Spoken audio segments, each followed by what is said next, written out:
It's my great honour to welcome you all. It is a very prestigious award. It means the world to me.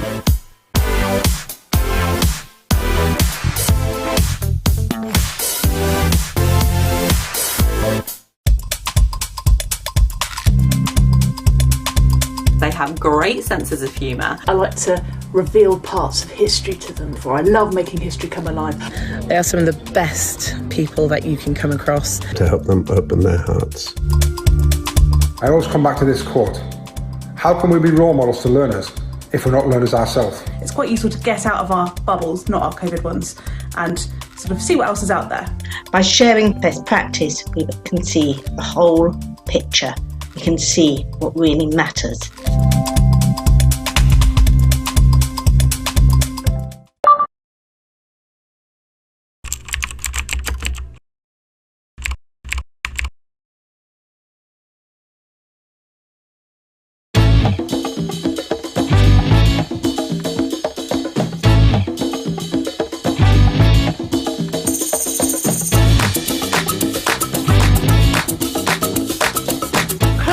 One of the biggest brains around. It's easy to forget how much has to happen behind the front line.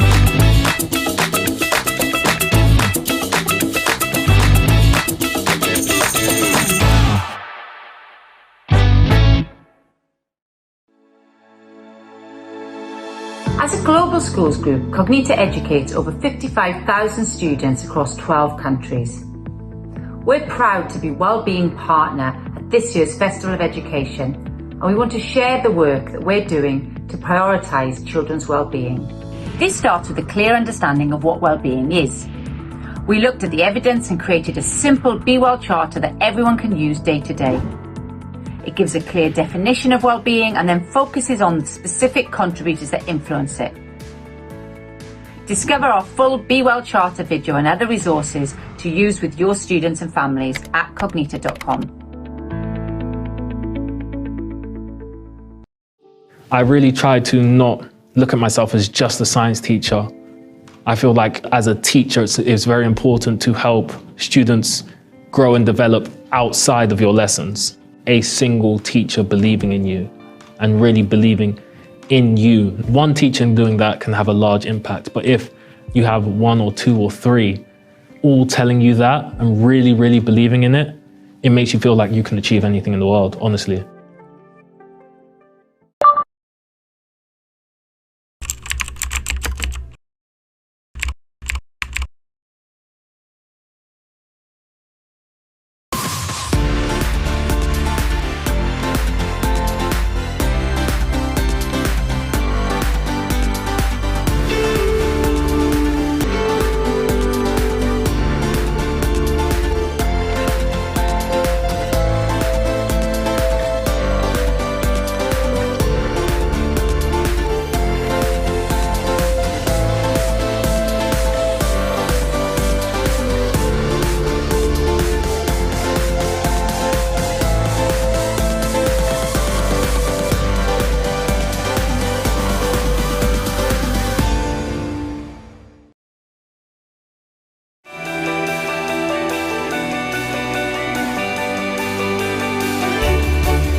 Welcome to this Festival of Education keynote session, part of the annual Festival of Education, taking place online from the 16th to the 30th of June. This year's festival is free for all teachers and educationalists across education in the UK and beyond. This has only been possible thanks to the support of our incredible partners. A huge thank you to our headline partner, Pearson, our festival partners, BBC Bitesize, Cognita and Teach First, our literary festival partner, Bloomsbury Publishing, and our organising partner, Wellington College, the home of the Festival of Education. We'd also like to thank our incredible speakers. Over 200 leading educationalists and thought leaders will be providing sessions at this year's festival. On behalf of the audience and organisers, thank you. It's time to sit back and get set for our upcoming keynote session. If you wish to ask a question during this session, please head over to our Slido page to submit questions and vote for your favourites. Enjoy this Festival of Education keynote session.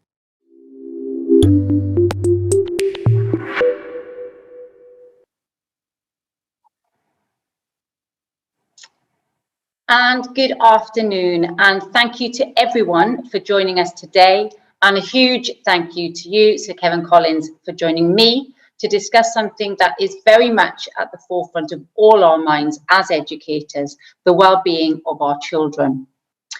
50% of all mental health conditions develop by the age of 14, and during this time, children spend a considerable proportion of their time in school. And so the opportunity for us educators to positively influence their well-being is significant. Evidence shows that positive well-being provides the foundation for learning, and everyone in education today agrees that children's well-being needs to be a priority.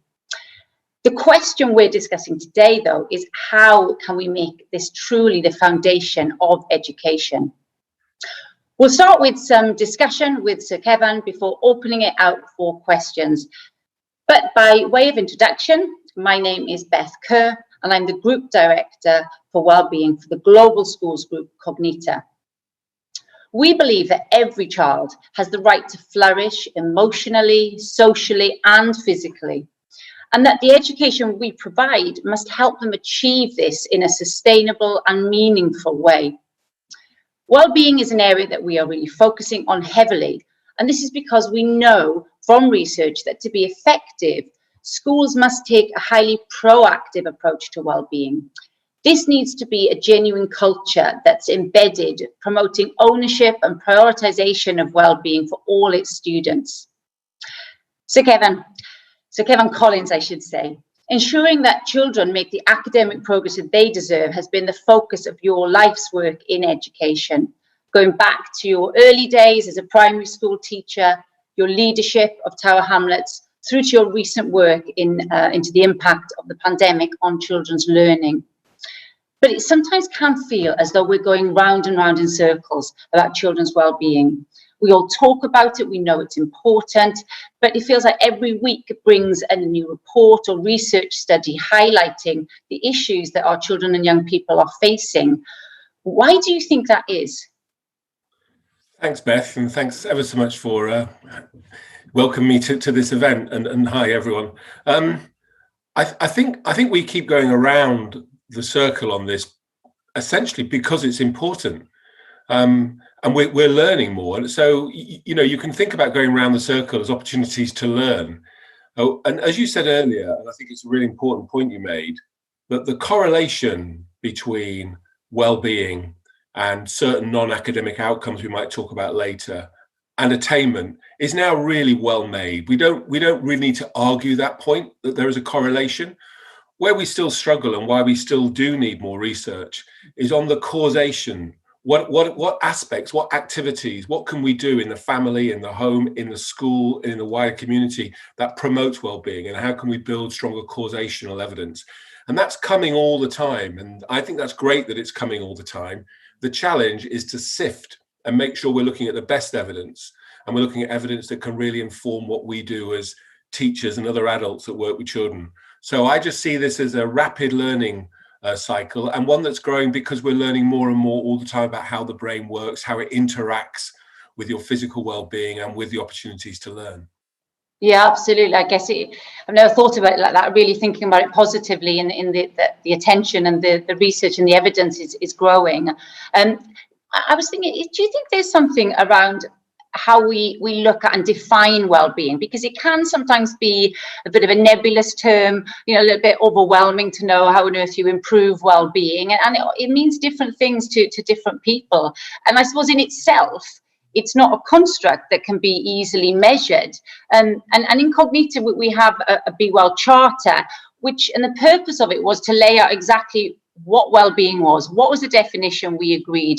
And we agreed on the definition and also 3 physical contributors and 3 mental contributors, so that all our students would know, okay, this is what my well-being, this is what it means. And to achieve that, I need to, sleep, have good diet, exercise, connect with people, do things that are fulfilling, and give to help others. So that there was something quite tangible. So it wasn't just sort of this big, amorphous mass of well-being. How important do you think this sort of common understanding of well-being is for educators? I personally think it's vital, and it's not so much a language that we all have to rigidly adhere to, and it becomes a kind of a test whether you know the words. But the phraseology and the language and the lexicon we create for this area of child development, if you like, helps us have a shared conversation. It's always difficult having these conversations if you mean different things. And if phrases mean different things to each other. So as you describe the cognitive framework, so if you take the diet, exercise, and sleep, well, they're really well grounded. We know they matter, and we can talk about some experiments. For example, we did a big study a few years ago when I was the chief executive of the Education Endowment Foundation, looking at giving children free breakfast before school started. What we found with the free breakfast trial, Magic Breakfast it was called, was that actually all children in the classroom benefited from those children who had previously been hungry having their breakfast. All children benefited. So that shows you that well-being is not only, getting well-being right is not only to the benefit of the individual, it's the benefit of the learning community as a whole, which is a really important message. There's lots of studies been done on sleep. There's other studies been done on exercise. Again, we've done the work of the EF has looked at exercise. So you've got those 3 in terms of those physical, but you've then also got non-academic domains. And I think here we find the language more tricky. You might talk about something like self-regulation and delayed gratification. You might talk about self-efficacy, that sense of agency. We do need to construct a language. And the language has to be built around what we know is measurable and what we know is malleable, because then we can act. And the point about the shared language is it can support shared and joint action to support children. That's the value of the language. You can have the conversation, but more importantly, you can act. Yeah, absolutely. And I think we'd love to hear what people think about this idea of having a shared language without getting too hung up on, as you said, the exact terms. So please do post your questions in our Q&A about this. Now, so Kevan, you mentioned one area that you feel is critical to children's well-being is this development of non-academic skills and characteristics that are malleable. Could you expand on that a little bit? Yeah, so I think there are a number of these domains, and I like the phrase non-academic because some people used to use the notion of soft skills. There's nothing soft about these skills. They're as hard as any skill, in fact, that they really matter. Some people used to use non-cognitive. Well, actually, we know many of them are cognitive. They take a great deal of brain work to come to life, so that they have to be cognitive. So I tend to stick with this idea of non-academic. And the first thing I'd say is these non-academic skills are, in my view, they sit in a reciprocal relationship with attainment. So the first thing we can do is put to bed an arid idea that you're either building attainment or you're building non-academic skills. In fact, they live in a virtuous relationship. There's a reciprocal power if you get it right. And the second thing I think we can say is the development of these skills happen not in isolation ever. They happen through the authentic engagement in a broad and rich activities, a broad and rich curriculum, if you like. It might be the purpose of the curriculum to help the child learn and thrive, as well as know stuff. So an example might be self-regulation, control. We know it has huge impact through the rest of your life, not only in terms of your relationships, your personal relationship with other people, but also some people argue in terms of addiction. There's a whole set of reasons why self-regulation is a really important control that people build. What's a great way of doing that? Well, play turns out to be really important. It helps you learn to take turns. It helps you learn to wait. And all these things matter if you want to learn to delay and take control of your own emotions. Likewise, we know that the ability to communicate and be socially engaged with others, another skill. really matters. Well, how do you do that? You might do that in collaborative group work. And that allows you to articulate your feelings and not get frustrated and talk your way out of problems, as well as build a commitment for your ideas with others as you articulate them carefully and clearly. So all of these skills, the ones that I think really matter, can grow in a good curriculum and in a good set of experiences. And increasingly, we think you can do that in a direct way and can be measured. Yeah, and you know, funny, you were talking about that idea of a reciprocal relationship, and I often get asked, you know, is well-being more important than education? And of course, it's such a annoying question, shall we say, because you can't be ready to learn if you're hungry or tired or haven't got any friends. So that being ready to learn is critical. And you're not able to self-regulate if you haven't got those things. And so that they're almost sort of, you know, you build one on top of the other. And they really are, you know, perhaps we have to try and get away from this either or obsession that sometimes we have. It's not a choice, but all of these things are such important parts of a childhood. When you were talking about playing and groups, and, you know, I think that's what we would think of as a wonderful childhood. And yet, you know, we've sort of moved away from that a little bit. So I suppose it's about creating and weaving these cooperative learning opportunities into everyday life, in school and at home and in the family context. I'd absolutely agree. If we take another one, self-efficacy. This is the sense of a child who has agency, who believes that they are there's a kind of confidence idea that you are in control of the world around you. Interesting experiments where all that happens before an examination or a high stakes moment, a child is encouraged to recall and be reminded of the things they're very, very good at, of success. And some of those studies have indicated that the child then performs better in the examination and test because they start with a sense of self-control and self-efficacy. Other children have a long experience in education, unfortunately, of failure, of not doing well. And of course, that becomes a self-fulfilling view of yourself if you're not careful. So self-efficacy is something that we can help children build and understand by reminding them, by creating context in a rich curriculum and a broad set of experiences of things, of areas where they are successful. Every child, in my view, should have the opportunity and has the potential to be truly successful and master in a particular domain. And from that flows, if you like, the real knowledge of what deep knowing feels like. And that has general effect. So there are interesting ways of thinking about it that relate back to the curriculum, back to learning. That's such a powerful experiment for educators to take away, just that simple act of reminding a child of 2 or 3 things that they're good at, just gives them that sort of puffy chest feeling that enables them to want to tackle, you know, whatever they're tackling. I used to, Beth, work at one time, very early in my career, I used to do a lot of one-to-one reading support for children in an old program called Read and Recovery. And the creator of the program was someone called Dame Marie Clay from New Zealand. And part of the work, the very first few days of the child's work with you, you did something called roaming in the known. These were children who had spent these were the lowest performing readers in the class.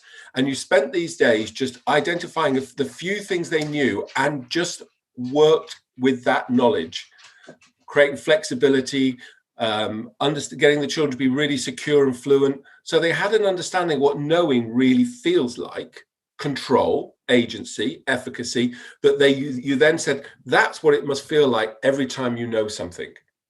So it's not a great revelation, but of course, a lot of this has been known by psychologists for a long time, and it's actually bringing that great marriage in the curriculum to the skills, the knowledge, and the child in that kind of integrated way, not putting these things in isolation. So one of those things, it's the feeling of success. It isn't. You don't need to get too hung up on. Because I was trying to think how educators can sort of weave these opportunities for non-academic skills, and one of those, that feeling of success is then translatable across whatever they're going to approach. Well, yeah, of course. I mean, one of the biggest buzz phrases around in the last few years, and this is the trouble with this domain, we get lots of phrases, would be metacognition. Yeah. And why is metacognition so important in this conversation? Well, metacognition for me is where you bring together knowledge of self, how I learn, what I'm good at, the way I learn, with knowledge of task. And what great learners do is bring those two things together, and high levels of metacognition we know matter, and metacognition can grow when the child has a good understanding of themselves and a good understanding of the task, themselves as learners, if you like, and the task as a kind of strategic event.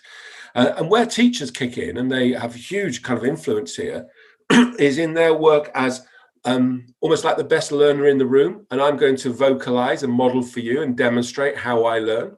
I don't know, a very young child, I'm going to teach you how to do a forward roll. Well, one way is to really talk it through. Explain why you're tucking your head in and you're making sure that you don't put too much pressure on your neck. Explain why you're pulling your knees up. You create a language of learning.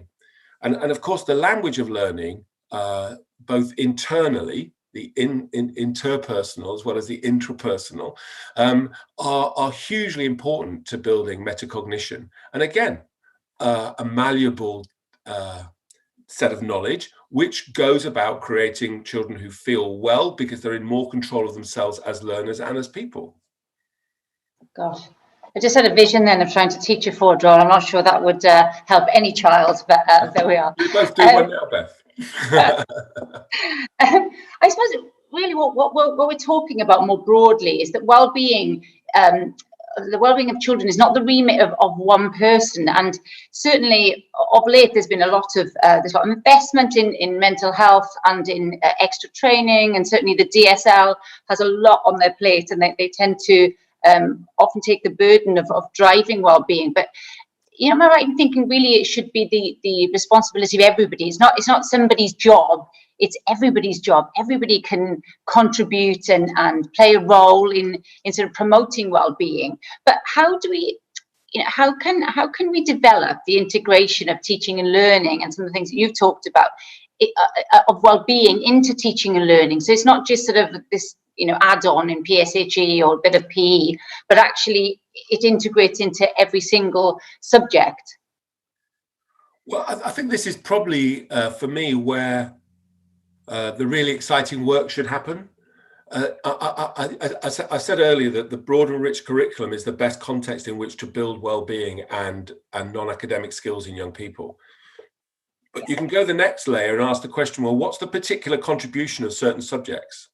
Now, if we think that empathy is important and that you have a sense of other people's lives and that helps you understand yourself better, certainly in my life that mattered, reading, secondary reading and literature as well as literacy seem to me to be vital places to build your sense of empathy and understanding the lives of others, walking in the shoes of others. So you've got a sense of where the text you're reading, how you're discussing it, how you're making sure that the lives of children, it really helps you understand yourself in all sorts of ways through literature. And we've seen that in our own lives probably. I read to know I'm not alone is the phrase, of course.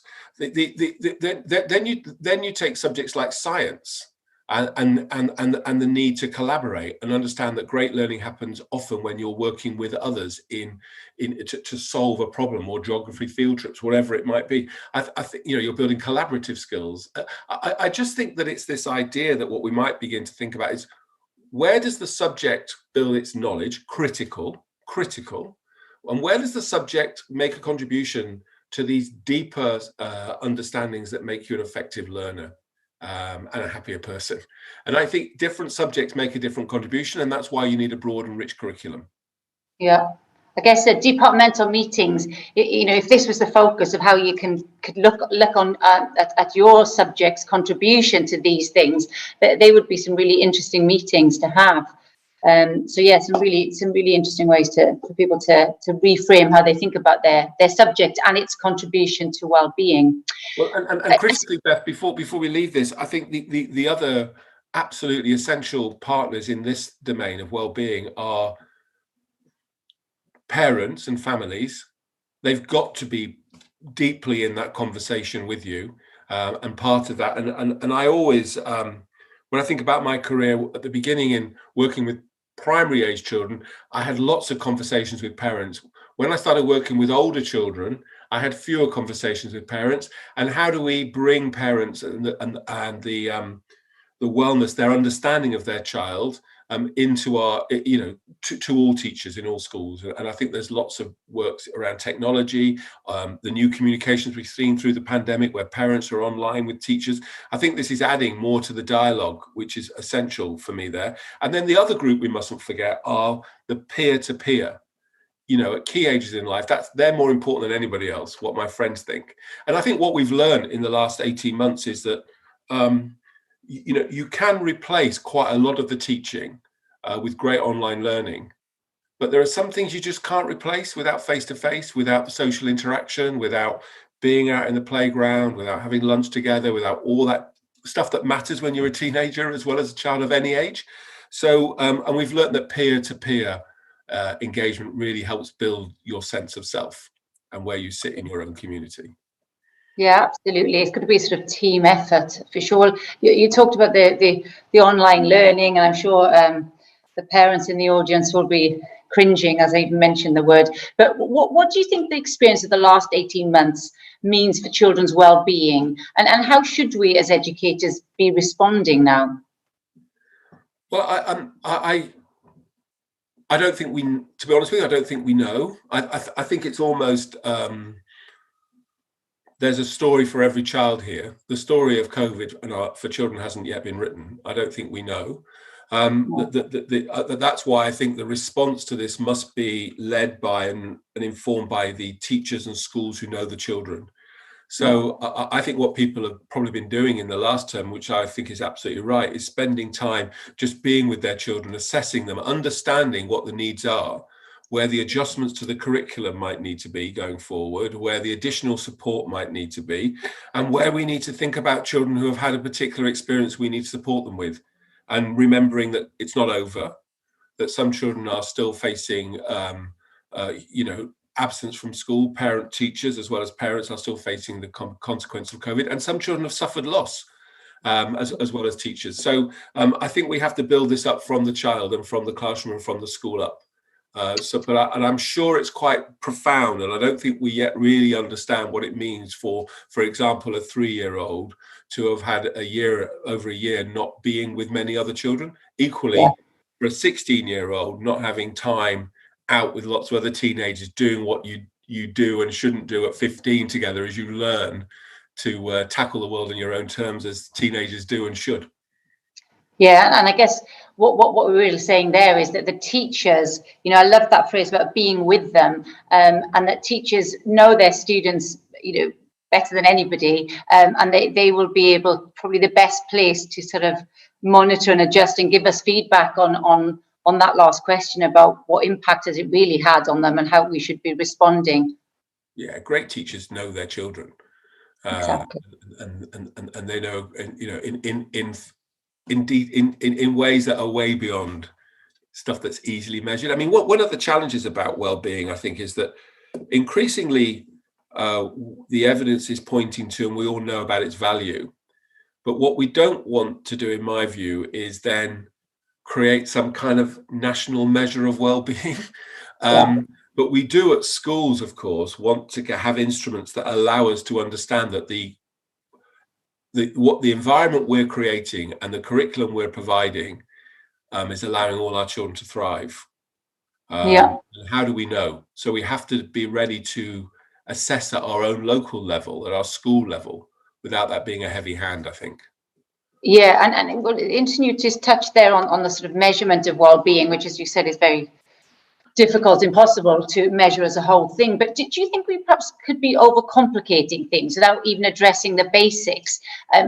For example, we know that sleep has such a fundamental impact on learning and memory and creativity and well-being, and yet is it measured? There's been more of an emphasis on it, of course, but that simple question, are you sleeping well? Are you active enough?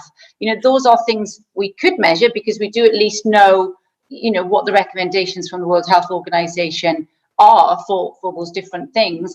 But is there enough that we ask those questions enough, I suppose, when we're trying to support a child to see, are they ready to learn? Have we even got those basics in place? Yeah, I mean, I think it's interesting with sleep because, of course, there's the whole debate at the circadian rhythms when you're older and whether school should start later. And again, at the EF, we were interested to explore this, but actually we just couldn't get the trial together because we couldn't get enough schools who were ready to make the big adjustments, the timetables. I do think the education about sleep is really important.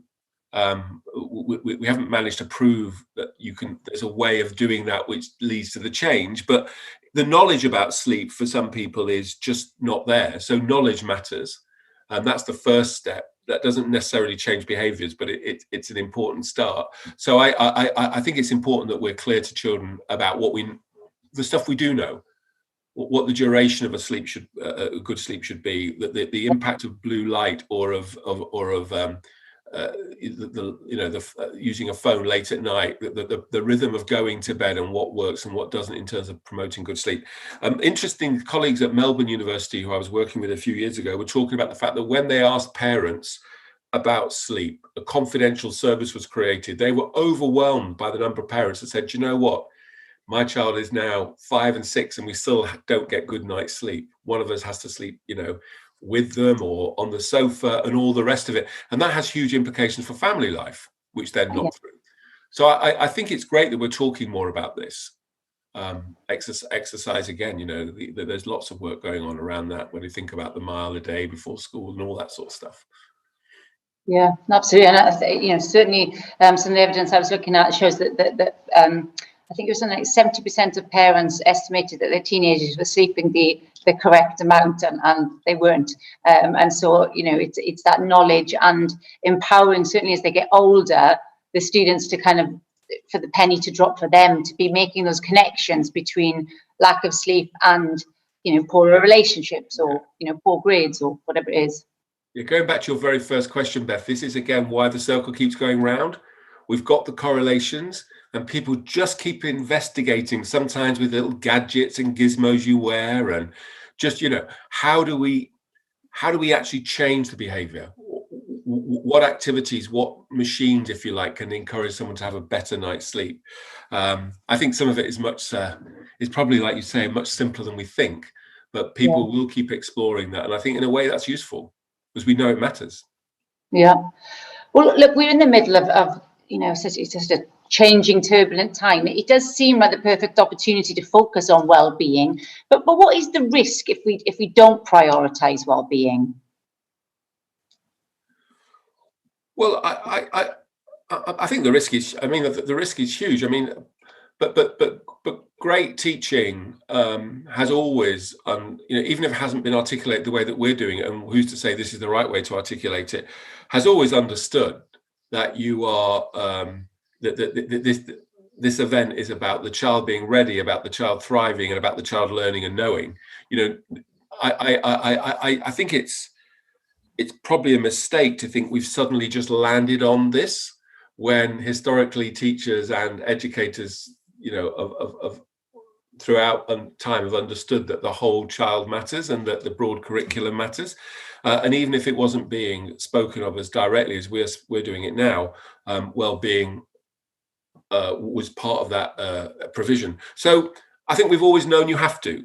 So if you don't prioritize it, if you don't take it seriously, if you allow it, if you create environments for children who aren't well, you'll create environments of poor learning and unhappy children. And kind of nobody wants that.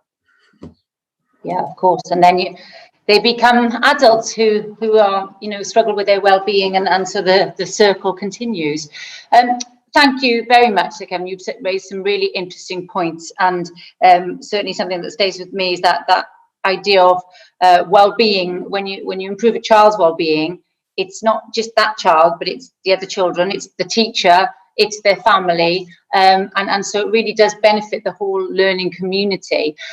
And so I'd like now to open it out to the audience for some questions.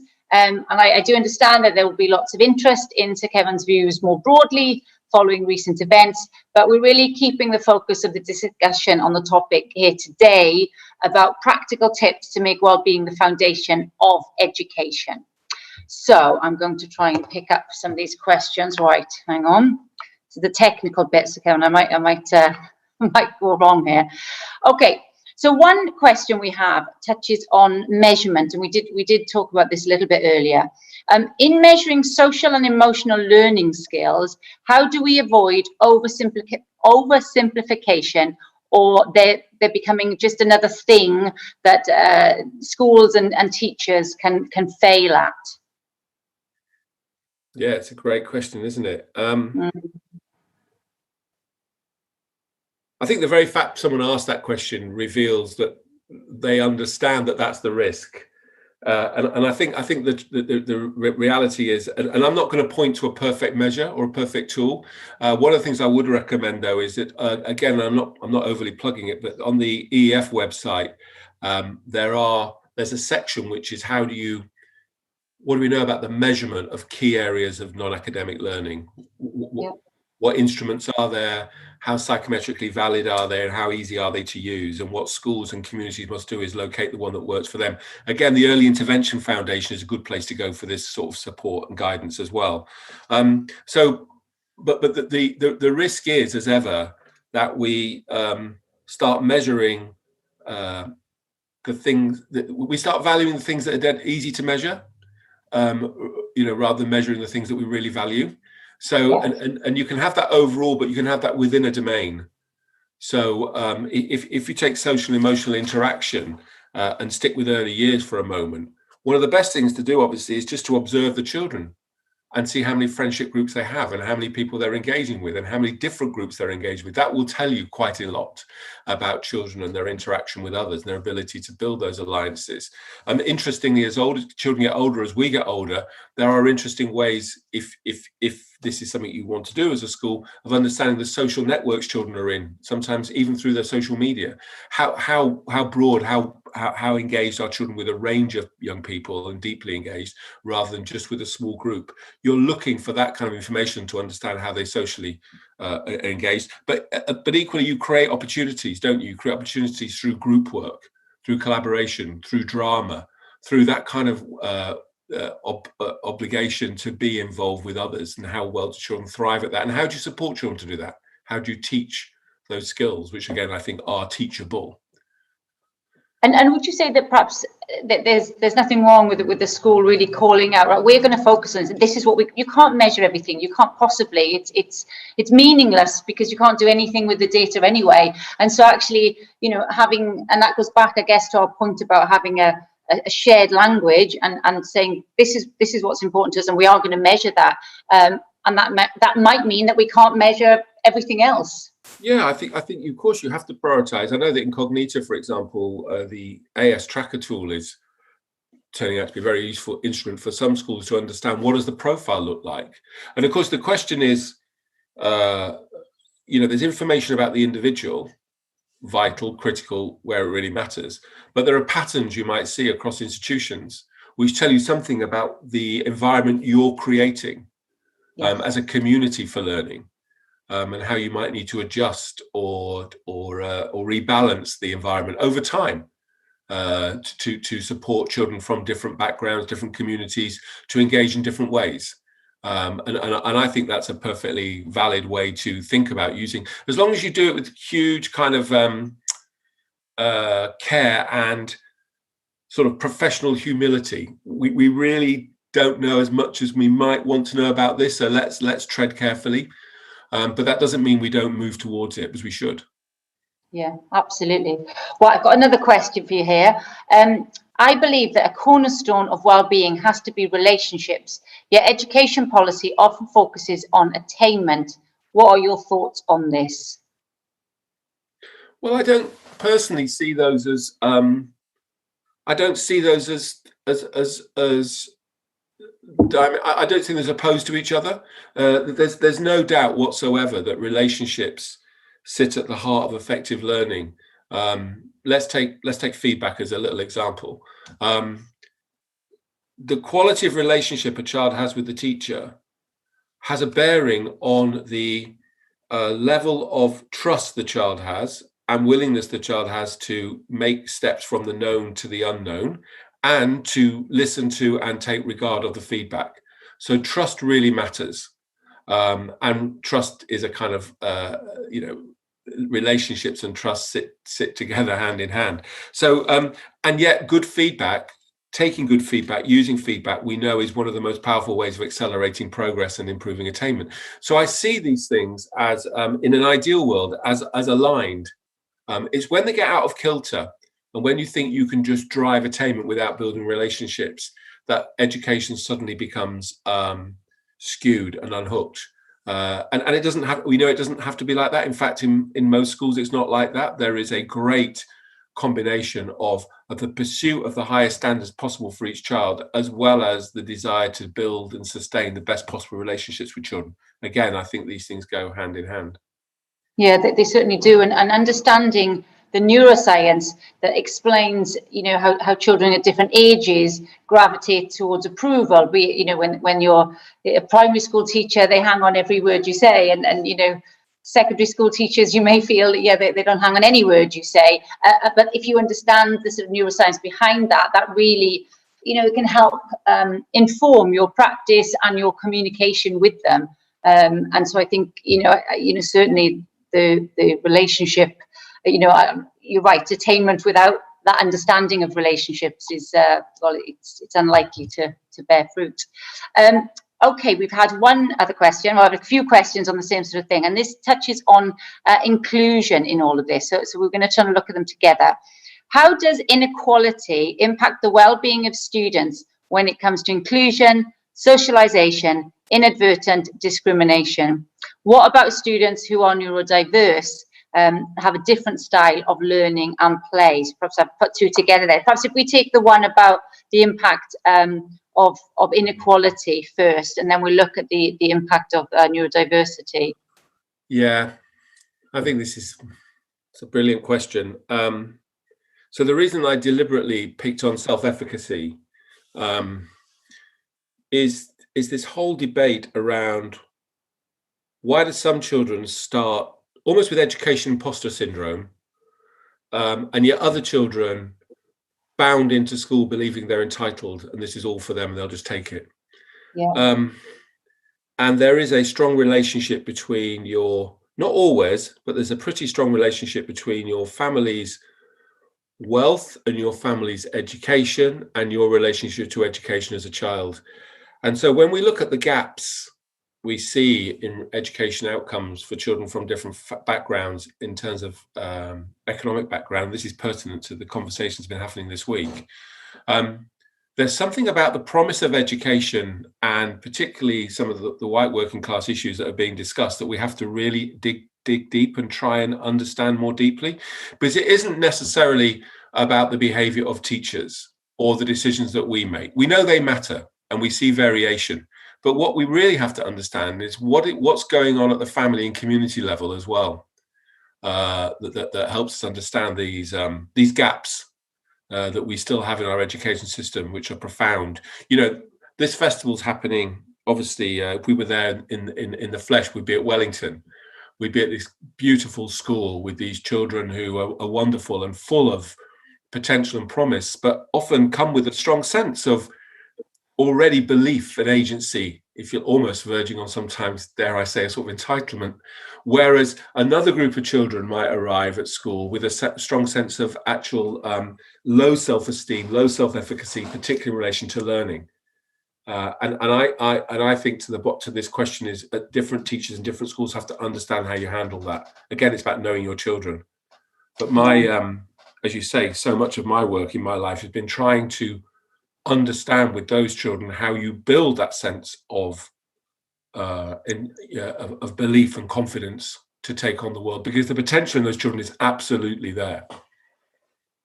Yeah, and just to go to the question about neurodiversity, and I suppose this question asks about different styles of play and learning, but also going back to the relationships question. And what about students who are neurodiverse? Yeah, well, I think again we're learning more and more, aren't we? And it's going to sound like a bit of a broken record, but all of this takes me back to essentially to the obligation that we know our children. And we're able to respond to them as individuals and create environments which meet a broad range of needs. It does also suggest that whether your assessment is formal or informal, the obligation is to respond as the child has kind of responded to the environment you've created. So am I pushing too hard for expecting them all to kind of take high risk drama? Or do I need to step back for some children and find different kinds of ways of encouraging them over more time to take that kind of risk? As I say, it's a broken record, but I think this all is about knowing your children and having a rich array of kind of resources and alternatives to draw from, but not giving in. I don't think this means that you just therefore say never for that child. I think it's about building the broad and rich set of experiences so that all children participate over time. And I think teachers not get enough credit for how well they know and understand their children, all the thinking that goes into their planning and how am I going to speak to this child to ensure that they get this opportunity. And so I think that how well teachers know and understand their children is often underplayed, actually. You do have to be careful though, Beth, don't you? Because there's many... an example I think I know of in my life where girls might be called shy and therefore it's okay for them not to lead, whereas boys, for example, like me, who are gobby and confident, are given the role. And actually that isn't acceptable. You don't play with these with that grain. You actually learn to adjust it and move and encourage people to move out sometimes of those types, that stereotypes sometimes that can be created, and to adjust, but do it with care again and with knowing your children. Yeah, absolutely. And this sort of, links slightly to the next questions. A lot of questions coming in about the well-being of staff and parents and the local community, and we certainly have had a lot of requests at Cognita for these sorts of things. We have a lot of resources for them because we realise that actually if parents, teachers, the whole community are aligned, then it's better for student outcome. But certainly staff well-being is a big issue, and what more could schools do to support parents and staff?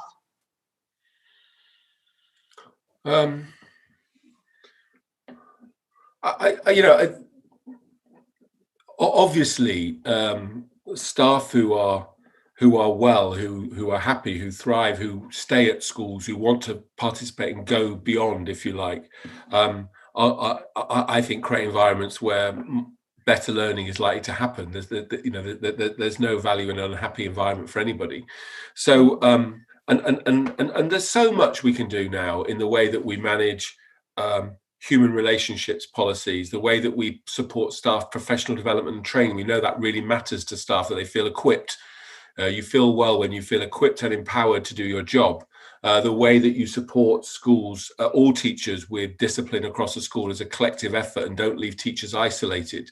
The way that you promote just staff engagement, staff and staff interaction, and don't allow sort of groups and small isolated groups to emerge. So, it may well be that this is something which, not so much as a head of a school, but when I think about my role leading other organizations like local authorities, if you want to be successful, you want your staff to thrive, and you have to intentionally attend to it. It's not something that happens by accident. So it should be part of your ongoing conversations and thinking as a management leadership team. What are we doing? How are our staff? How well are our staff, as well as how well are our children? Should be, I think, a kind of refrain or a regular kind of conversation at a management team. Yeah, exactly. It's being conscious, not just assuming that everybody is fine. No, and being intentional about it, actually making it, planning for it. It doesn't happen necessarily by accident. Well, and that's true about well-being, isn't it? We know well-being isn't just something that some people are fortunate enough to have. You have to be intentional to put those contributors in to make sure you have good well-being, and that's true for staff, for students, for parents, for all of us. And probably going beyond the remit of this conversation, it's true of our own lives, isn't it, Beth? If you can change. You can make these adjustments, which bring a sort of more fulfillment and more happiness. Why wouldn't that be true at the collective level or in the staff room or classroom? Yeah, absolutely. Well, look, there have been some wonderful questions today. I'm not sure we've got time for any more, so I'm actually going to just wrap up. But first of all, thanking you, Sir Kevan, for some wonderful insight. It's quite difficult to try and write down all the words of wisdom you're saying at the same time, trying to ask you questions, but some really great nuggets for all of us to think about. And I guess if there was sort of a couple of key takeaways from our session today as educators that are not a big extra, I hope, is that just by being clear about what you in your school, what does well-being mean in your school, and what things do you think contribute to it, that simplifies things a little bit, and then everybody understands how they can contribute to it, as opposed to saying everybody has to improve well-being, but yet you're not quite sure what that means. So try as a school, as a department, to define what it means and what things contribute to it. And then secondly, to really reframe it so that it's something that everybody can contribute to, individually or collectively. And that individually could be as small as, when your children are coming in, you say, have you slept today? So then, they think, Mrs. Jones keeps talking about sleep every day, so maybe it is important. You've individually contributed to it then, as well as obviously more sophisticated measures as departments and as teachers. If it's helpful for you, we have resources for educators and families that are freely available on our website, and you're able to personalise them to your school. And we're always keen to connect on children's wellbeing, whether on social media or directly. So please, let's keep the conversation and the work in this area progressing. So Kevan, any final words of wisdom from you? No, that was great. Thanks. It's been good to spend some time with you, Beth. Thank you very much. Lovely. Well, and also, given that we're speaking to educators, everybody quite likes it if they get an extra 5 minutes to early finish. So I'm going to give everybody that extra 5 minutes. Thank you for your time, and I hope you found it useful.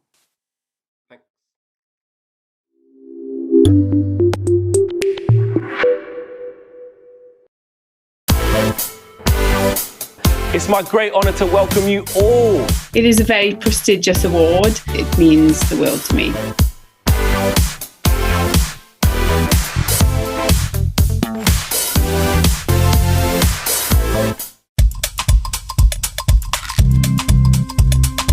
They have great senses of humour. I like to reveal parts of history to them, for I love making history come alive. They are some of the best people that you can come across. To help them open their hearts. I always come back to this quote. How can we be role models to learners if we're not learners ourselves? It's quite useful to get out of our bubbles, not our COVID ones, and sort of see what else is out there. By sharing best practice, we can see the whole picture. We can see what really matters.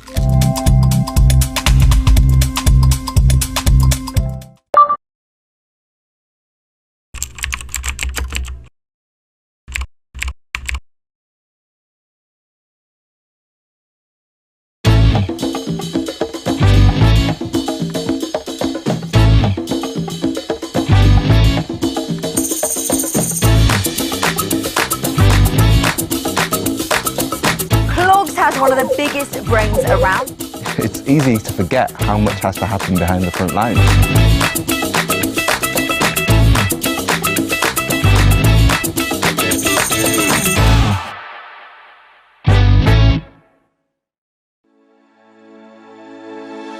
As a global schools group, Cognita educates over 55,000 students across 12 countries. We're proud to be Wellbeing Partner at this year's Festival of Education, and we want to share the work that we're doing to prioritise children's well-being. This starts with a clear understanding of what well-being is. We looked at the evidence and created a simple Be Well charter that everyone can use day to day. It gives a clear definition of well-being and then focuses on the specific contributors that influence it. Discover our full Be Well charter video and other resources to use with your students and families at cognita.com. I really tried to not look at myself as just a science teacher. I feel like as a teacher, it's very important to help students grow and develop outside of your lessons. A single teacher believing in you and really believing in you. One teacher doing that can have a large impact, but if you have one or two or three all telling you that and really, really believing in it, it makes you feel like you can achieve anything in the world, honestly.